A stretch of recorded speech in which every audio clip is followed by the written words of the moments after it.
Bonjour à tous, j'espère que vous allez bien. Aujourd'hui, une nouvelle vidéo sur mes 6 derniers trades que j'ai pu passer sur les marchés actions. Vous allez voir un petit peu mon approche, même si vous la connaissez déjà.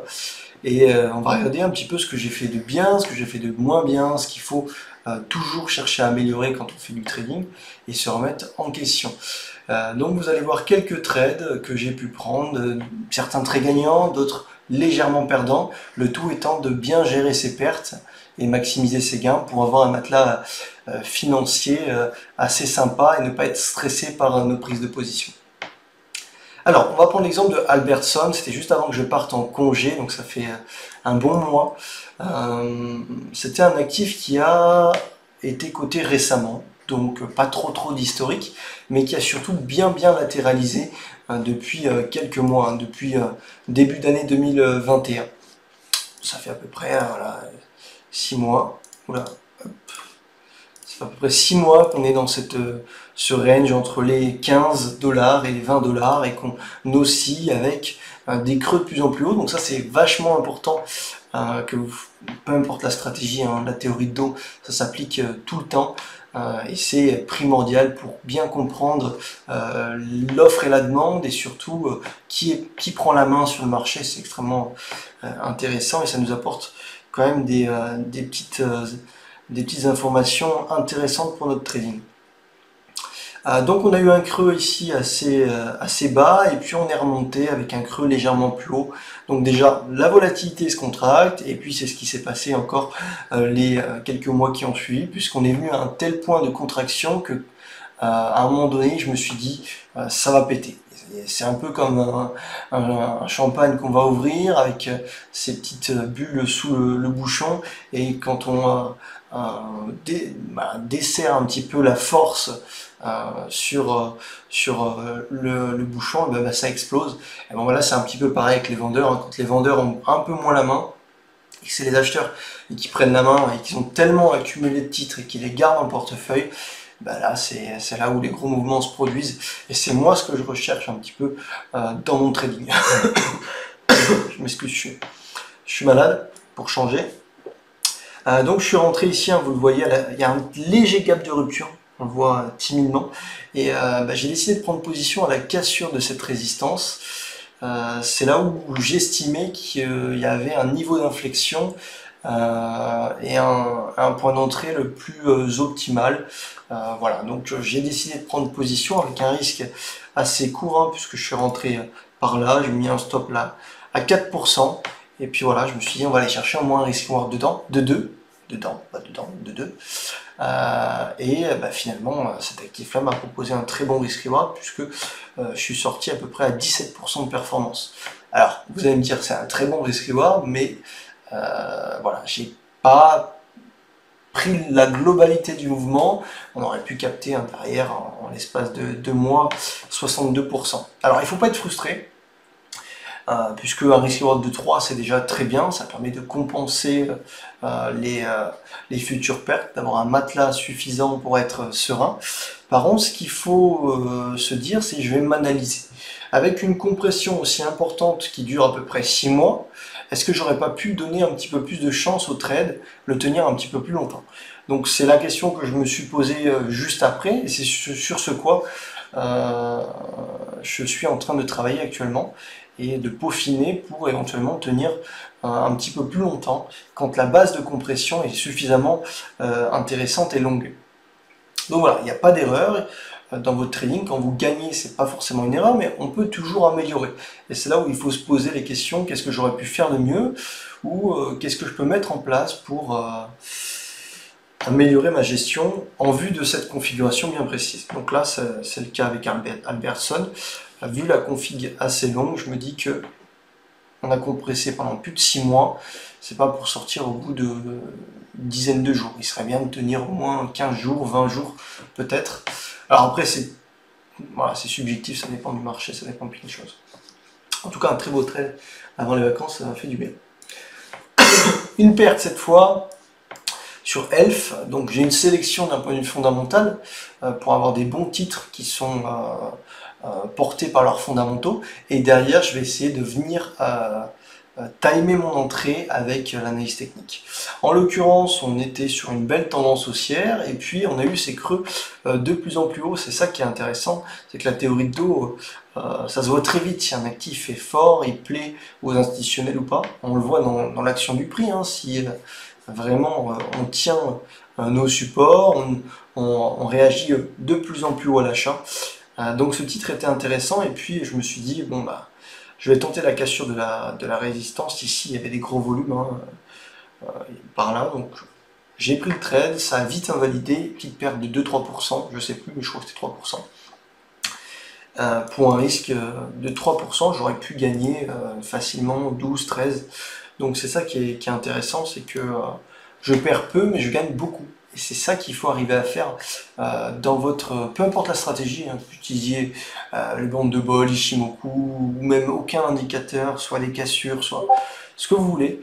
Il faut absolument... attendez, hop, j'enlève ça, parce que ça va m'embêter. Il faut avoir une très bonne gestion du risque. Et donc, bon, bah voilà.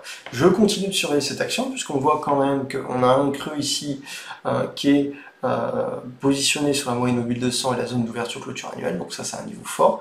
Et le second creux est plus haut que le précédent, quasiment moitié plus haut, donc on a déjà une contraction de la volatilité, c'est ce qui m'avait fait prendre le trade à l'époque. Et puis maintenant, enfin à l'époque, il y a de ça 5 jours, hein, donc c'est pas tard. Et là, j'ai l'impression en tout cas qu'on est en train de former un creux encore un peu plus haut que le précédent. Et donc, si on franchit les 31,35, 31,50, je m'intéresserai à nouveau à cet actif. Des fois, on peut avoir des faux départs et ça nous lance une tendance derrière sur une nouvelle cassure. À surveiller. Pardon. On va passer à la dernière action américaine qui m'avait proposé un très très bon risk reward. Donc c'est pareil, c'est le même concept, hein. Je vais vous montrer toujours plus ou moins les mêmes trades. Une tendance de fond haussière, ça c'est primordial, on ne peut pas passer autrement qu'avec une tendance haussière. Déclenché. Ah, on va regarder ça juste après. Des creux de plus en plus haut, une contraction de la volatilité, un gap de rupture. Donc c'est quoi un gap de rupture? C'est quand on a une résistance qui est bien marquée. En général, il peut y avoir un gap de rupture, donc on gap au-delà de la résistance. Et en général, c'est un très bon signe pour le marché, c'est très fort comme gap. Donc je suis rentré à la cassure de la résistance ici avec un stop sous le gap, comme ça mon stop loss il est protégé. Vous allez le voir, mon stop loss il était pas loin, il était à 5%, même pas. Et par chance, alors là, des fois il en faut aussi, je suis sorti à peu près sur les 27, 26, 80, 27, et là je gagnais un risk reward de 4, hein. Je crois que c'était un risk reward de 4 que j'ai gagné sur cette action-là. Et puis on voit qu'après ça s'est cassé la figure et puis c'est remonté. Donc un risk reward de 4 c'est très bien, hein. Ça vous permet d'avoir un matelas suffisant pour encaisser 4 pertes d'affilée, c'est pas ce qu'on souhaite, mais ça permet d'être un petit peu plus serein. Et sur cette action-là, bah, écoutez, je la surveille parce qu'on continue de faire des creux de plus en plus haut. Alors aujourd'hui, on est venu retester le creux précédent et puis ça réagit bien. Donc en dépassement des 27, on pourra peut-être pyramider ou en tout cas revenir sur le titre à nouveau. Et ça, c'est intéressant. Des actions françaises que j'apprécie, Nextedia, tendance de fond haussière. On a quand même fortement corrigé, mais voilà, on a ce creux ici, un creux plus haut que le précédent, un léger creux encore plus haut que le précédent, donc une contraction de la volatilité. Voilà, on voit que les acheteurs ont potentiellement la main, c'est pas très liquide, mais voilà. Je suis sur mon point d'entrée légèrement en dessous, puisque je suis rentré à la cassure de la résistance là, et j'ai mis un stop loss dessous. Pour l'instant ça se tient, alors ça bouge très peu, ça bouge fortement mais très peu, parce que c'est peu liquide, donc des fois on est à -1, et puis on remonte à +1, donc il faut être patient et voir un petit peu ce que ça donne. C'est pas le plus beau trade, mais je l'aime bien, parce que on a quand même cassé une résistance, et puis on a des supports qui nous protègent notre stop loss. Métropole TV, c'est un beau trade que j'ai pris il y a 4 jours. Voilà. Tendance haussière, première latéralisation ici, accélération à nouveau, et puis ça fait 6 mois qu'on latéralise. Donc une contraction de 6 mois, je vous l'ai dit tout à l'heure, j'essaie d'en tirer un petit peu des leçons en disant, voilà, je vais tenir mon trade, je vais pas couper au bout de 3 jours, même si j'ai un très bon risk reward. En l'occurrence, pour le moment, j'ai juste un risk reward de 1 par rapport à ma plus-value latente et mon stop loss. Ce qui m'a fait prendre le trade, toujours pareil, les creux de plus en plus haut, vous les voyez là, les légers creux, et puis bam, accélération. Donc on va essayer d'aller chercher les 20 € sur cette action-là. Bon, après, il n'y a pas trop de catalyseur, c'est pas une action qui m'emballe fortement, mais voilà, techniquement, elle reste propre. Donc on va essayer de tenir la règle que je me suis fixée, que j'avais pris en compte après le trade sur Albertson, c'est-à-dire que quand on a une forte accumulation, et bien tenir son trade un petit peu plus longtemps, parce que des accumulations de 6 mois, on ne va pas en trader tous les jours. Et le dernier trade qui m'a bien régalé cette semaine, mais je ne suis pas encore sorti puisque j'essaie d'appliquer cette règle que je me suis fixée. Donc accélération, accélération, puis latéralisation, contraction de la volatilité, des creux de plus en plus haut, et c'est surtout ce creux qui m'a fait acheter. Un creux qui est tout petit, et après gros volume, avec des beaux résultats semestriels, je crois. Et c'est ce qui m'a fait rentrer en position. Du coup, mais écoutez, je gagnais déjà, pour un risque de 3,5, je gagnais déjà 12% et demi, donc un risque reward de 4, ce qui est quand même pas négligeable sur le marché français. Mais voilà, je n'ai pas encaissé. Alors je finirai pas perdant sur ce trade-là, hein, loin de là. Je suis flat, mais je veux tenir un petit peu plus puisqu'il y a des très bons résultats. On sort d'une compression de 6 mois. Bon, on va essayer d'appliquer la règle qu'on s'est fixée, tenir un petit peu plus pour aller viser peut-être les 30 €. Voilà. Bon, je crois que vous avez compris, hein, mon trading, c'est pas compliqué. Il faut juste avoir de la psychologie pour tenir ces règles, avoir une très bonne gestion. Mais voilà, essentiellement, je suis les tendances, j'essaie de rentrer à la cassure des accumulations. Et puis voilà, ça permet d'avoir... accumulation, c'est quoi? C'est une demande de la part des investisseurs pour accumuler des titres. Et quand le mouvement va redémarrer, c'est quand il y aura moins de volatilité et moins de vendeurs. Et qu'on va, grosso modo, tenir nos titres en portefeuille et ne pas les revendre. C'est ce qui va permettre d'avoir une pénurie de l'offre, demande toujours aussi présente, et puis c'est ça qui va créer le mouvement. Donc il faut absolument qu'on ait des spéculateurs qui tiennent leurs titres en portefeuille avec une vision un petit peu plus long terme.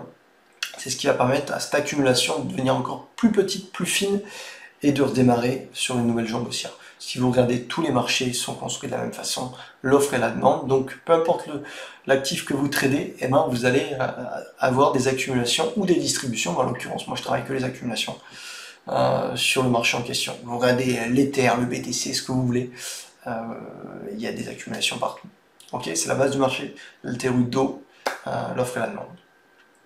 Voilà, j'espère que ça vous aura plu. N'hésitez pas à me laisser un petit commentaire de trades que vous avez pu prendre récemment. Un pouce bleu, ça me ferait plaisir parce que j'ai pas trop le temps de poster des vidéos en ce moment puisque je travaille sur la société, on a pas mal de choses qui vont arriver. Mais voilà, ça me fait plaisir de vous partager avec vous mes derniers trades. Je gagne pas tout le temps, vous l'avez vu, mais quand on gagne, on essaie de gagner beaucoup plus que quand on perd. Voilà, c'est juste ça, un avantage statistique sur notre stratégie et une bonne gestion. Et puis après, il faut répéter le process. Ok ? Bonne semaine de trading à tous et puis on se dit à bientôt. Salut!